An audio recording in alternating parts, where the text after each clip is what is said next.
ముందుగా సంక్షిప్త సమాచారం.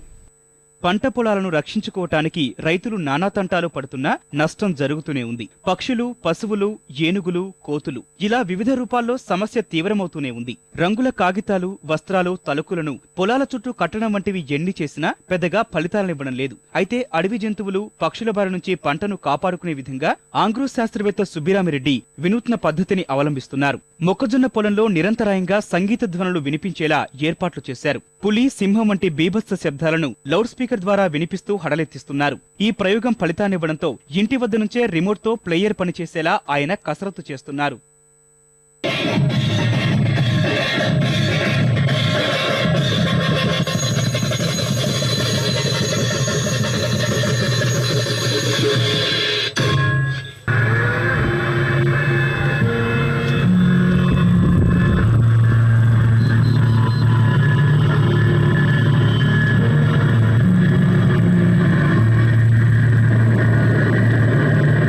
హుద్హుద్ తుపాను కారణంగా నష్టపోయిన విశాఖ రైతులకు నేటికి పరిహారం అందలేదు.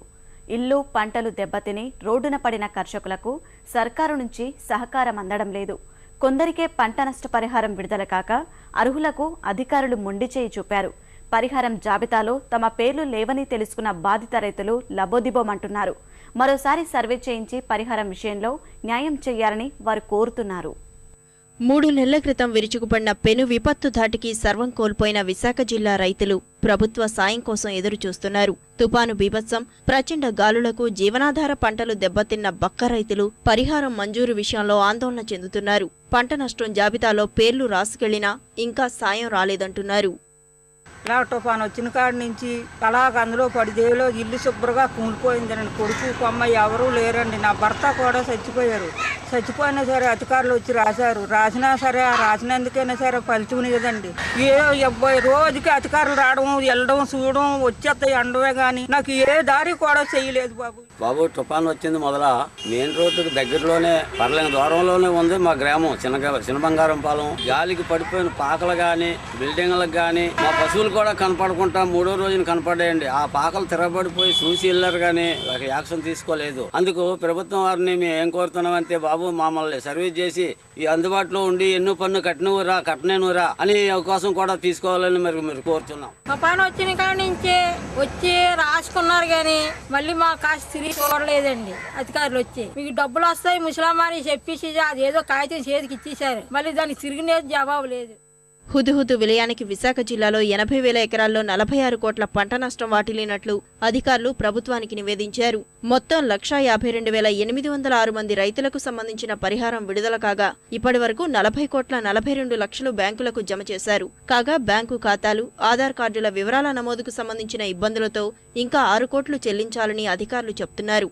అయితే అర్హుల పేర్లను అధికారులు చేర్చినా స్థానిక నేతలు బాధిత రైతులకు పరిహారం అందకుండా బినామీ పేర్లు పెట్టారని రైతు నేతలు ఆరోపిస్తున్నారు. మొత్తం ఈ తుఫాను వల్ల ప్రభావం వల్ల రైతాంగం యొక్క వాళ్ళ బతుకులు మొత్తం నాశనం చేసినటువంటి పరిస్థితి అయిపోయింది. అధికారులు మాత్రం ఎక్కడెక్కడి నుంచి వచ్చి ఇక్కడ ప్రతి గ్రామానికి వెళ్ళి రాయడం జరిగింది. అయితే అధికారులు బాగానే రాశారు, వాళ్ళు గవర్నమెంట్ కి వాళ్ళు సబ్మిట్ చేశారు. కానీ వాళ్ళు రాసినటువంటి ఆ యొక్క కాగితాలని పక్కన పెట్టి ఇక్కడ ఉన్నటువంటి నాయకులు మళ్ళీ వాళ్ళు జల్లిడి పెట్టి జల్లించి అందులో ఉన్నటువంటి నిజమైన లబ్ధిదారులకి రాకుండా చేశారు. వాళ్ళు బినామీ పేర్లు పెట్టి అసలు నష్టపోయినటువంటి రైతులను పేరు చెప్పి వాళ్ళు డబ్బులు తీసుకునే పరిస్థితి కనిపిస్తూ ఉంది. అందుకని ఖచ్చితమైనటువంటి రైతాంగం ఈరోజు ఈదిన పడ్డారు, రోడ్డున పడ్డారు. వాళ్ళు అప్పుల పాలైపోయి ఈరోజు తిందామంటే తింటలేదు, పంటలోకి వెళ్దామంటే పంటలు లేవు. ఆ రకంగా చాలా ఇబ్బందులు రైతులు పడుతున్నారు. ఇప్పటి వరకు ప్రభుత్వం నుండి మాత్రం ఎటువంటి ఆధారం, ఎటువంటి సాయం లేదు. పరిహారం పంపిణీలో కొందరికే న్యాయం జరిగిందని రైతు సంఘాల నాయకులు వ్యాఖ్యానిస్తున్నారు. నిజమైన రైతుల వివరాలను మరోసారి సర్వే చేయించి వారందరికీ సాయం అందేలా చర్యలు తీసుకోవాలని డిమాండ్ చేస్తున్నారు.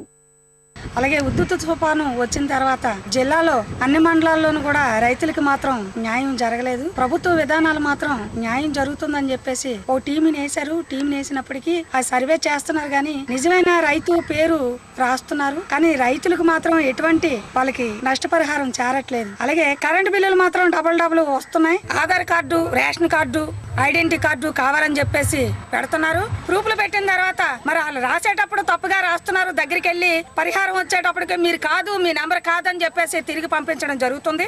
రేషన్ కార్డు వీక్నెస్ తీసుకొని ప్రతి ఒక్క లబ్ధిదారుని ఎంపిక చేసి కంపల్సరిగా వాళ్ళకి నష్టపరిహారం ఇవ్వాలని డిమాండ్ చేస్తారు. బ్యాంకు ఖాతాలు, ఆధార్ సంఖ్యల పేరుతో ఆలస్యం చేయకుండా అర్హులందరికీ పరిహారం అందించాలని రైతులు కోరుతున్నారు. అవకతవకలకు తావు లేకుండా సొమ్మును జమ చేయాలని విజ్ఞప్తి చేస్తున్నారు.